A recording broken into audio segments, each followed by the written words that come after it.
नमस्कार सर्वांना। तर आज आपण बनवणार आहे पावट्याची भाजी, अगदी गावाकडच्या पद्धतीने बनवणार आहे। तर चला आपण त्यासाठी लागणारे साहित्य बघू। मी ते पावटे घेतले आहेत आणि वाटण करण्यासाठी कोथिंबीर, खोबरं आणि लसूण घेतले आहे। हे आता मिक्सरला छान असं बारीक करून घेऊया आपण। आता फोडणी देण्यासाठी 2 चमचे तेल गरम केले आहे।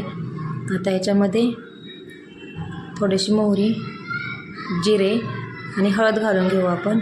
हे छान तडतडीत झालं की याच्यामध्ये आपण धुवून घेतलेले पावटे घालून घेऊ।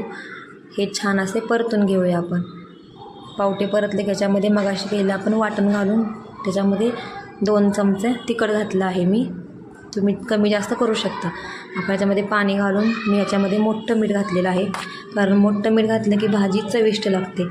त्याला एक उकळी आली की याच्यामध्ये शेंगदाण्याचं कूट घालून घेऊ आपण। आणि हे बघा, आपली भाजी आता तयार झालेली आहे। छान अशी गावरान पद्धतीची भाजी